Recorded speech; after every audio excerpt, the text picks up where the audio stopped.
তো এই বাড়িগুলো তৈরি করে রেখে যাচ্ছেন না, সব দখল করবে ওরা। দখল করেছে আফগানিস্তানে।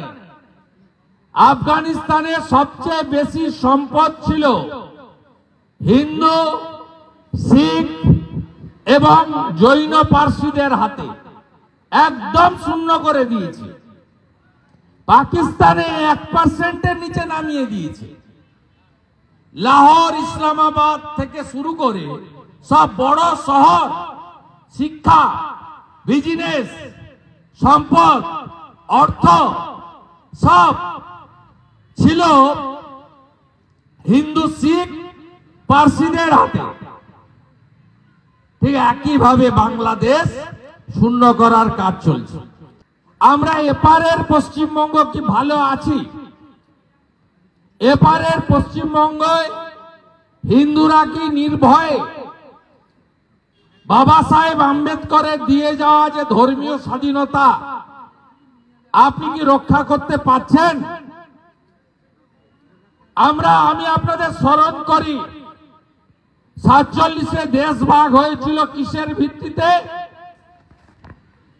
কংগ্রেস আর মুসলিম লীগের ভিত্তিতে নয়, দেশ ভাগ হয়েছিল দ্বিজাতি তত্ত্বে। সেদিনকে যারা দেশ ভাগ করেছিলেন তারা পাকিস্তানের অংশ বাংলাদেশকে হিন্দু শূন্য করেছেন, আর ভারতবর্ষে হিন্দুদের বিপজ্জনক, বিপদ সংকুল জায়গায় ছেড়ে দিয়ে চলে গেছেন।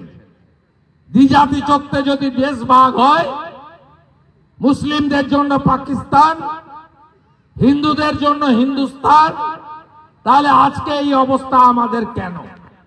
একইভাবে এই যে পশ্চিমবঙ্গ প্রদেশ, এই প্রদেশ তৎকালীন পূর্ব পাকিস্তান, পরে ভারত ভুক্তি, ওপারটা আজকের বাংলাদেশ। এটাও কিভাবে আমরা পেলাম? ভারতে 1947-এ 20 জুন পশ্চিমবঙ্গ বিধানসভা, যার আমি সদস্য, বিরোধী দলনেতা, তৎকালীন নাম ছিল আইনসভা, সেখানে ডক্টর শ্যামাপ্রসাদ মুখার্জির নেতৃত্বে জ্যোতিবাবু সাহায্য করেছিলেন। 58 জন হিন্দু আইনসভার সদস্য ভারত ভুক্তির পক্ষে, আর 21 জন মুসলিম আইনসভার সদস্য পূর্ব পাকিস্তানে যাওয়ার পক্ষে ভোটদান করে গরিষ্ঠ ভোটে আমরা ভারত ভুক্তি পেয়েছি।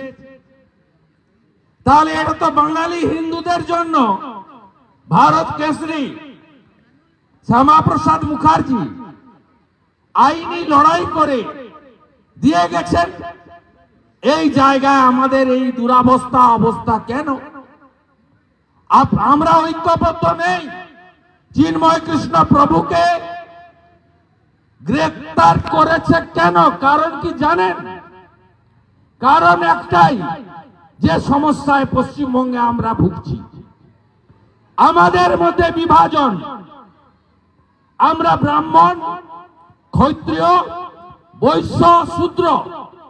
আমরা রামকৃষ্ণ মঠ ও মিশন, ইসকন, ভারত সেবাশ্রম সংঘ, আর্য সমাজ নানাভাবে বিভক্ত।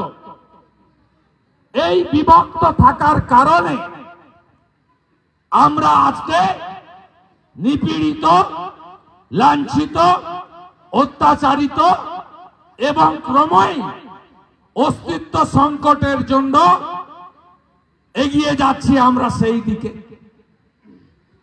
চিন্ময় কৃষ্ণ প্রভু বাংলাদেশে 5ই আগস্টের পরে জামাত, হেফাজত এবং প্রো পাকিস্তানিদের হাতে, জঙ্গি মৌলবাদের হাতে সরকার চলে যাওয়ার পরে সেখানকার সনাতনীদের বলেছিলেন, তুমি ব্রাহ্মণ, তুমি ক্ষত্রিয়, তুমি বৈষ্ণব, তুমি বাবা লোকনাথ ব্রহ্মচারীর শিষ্য, তুমি ঠাকুর অনুকূল চন্দ্রের শিষ্য, তুমি মতুয়া, তুমি ঠাকুর হরিচাঁদ ঠাকুর গুরুচাঁদ ঠাকুরের শিষ্য, তুমি দলিত, তুমি তিলি তেলি স্বর্ণকার কুম্ভকার মালাকার,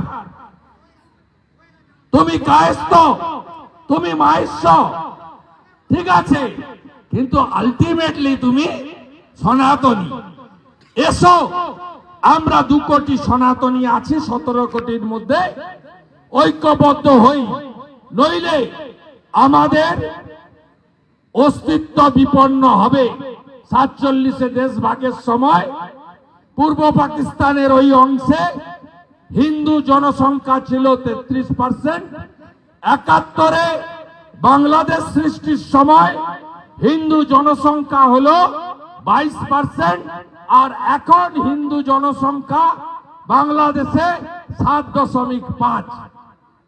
তার মধ্যে ধর্ম ছাড়ো নয় কর্ম ছাড়ো, আত্মসমর্পণ করছে লোক। রতন মজুমদারকে বলা হলো তুমি ধর্ম ছাড়বে না কর্ম ছাড়বে, বলল আমি কর্ম ছাড়তে পারবো না। আমাদের সেই রতন মজুমদারের নাম কি হলো জানেন? রতন মজুমদারের নাম হলো শেখ শফিউল্লাহ। তাকে নাম পরিবর্তন, ধর্ম পরিবর্তন করতে তিনি বাধ্য হলেন। পশ্চিমবঙ্গে 3টে জেলাতে মুসলিমরা মেজরিটি ছিল বা সংখ্যায় বেশি ছিল। একটা হলো উত্তর দিনাজপুর, আরেকটা মালদা, আর একটা মুর্শিদাবাদ। আজকে কি এমন হলো 9টা জেলাতে ডেমোগ্রাফি কেন বদলে গেল? এর কারণ হলো মোট সীমান্তের এলাকা মেঘালয়, মিজোরাম, আসাম, ত্রিপুরা, পশ্চিমবঙ্গ মিলে 4000 কিলোমিটার বাংলাদেশের সঙ্গে ভারতের বর্ডার। তার মধ্যে আমাদের কত 2200 কিলোমিটার। এই রাজ্যের যে মুখ্যমন্ত্রী আছেন তিনি, তার আগে যে মুখ্যমন্ত্রীরা ছিলেন যারা ধর্মকে আফিং বলে এবং সেকুলারিজমের নামে প্রকাশ্য রাস্তায় বিকাশ ভট্টাচার্যরা গোমাংস খেয়ে নিজেদেরকে ধর্ম নিরপেক্ষতা প্রচার করে। আমি সিপিএম কে চ্যালেঞ্জ করতে পারি, আপনি মোহাম্মদ সেলিমকে দিয়ে আপনি অন্য মাংস খাইয়ে প্রমাণ করুন তো যে সিপিএম সত্যিকারে ধর্ম নিরপেক্ষতায় বিশ্বাস করে। তারা এবং বর্তমান সরকার 600 কিলোমিটার বেড়া দেওয়ার জন্য জমি দেয়নি।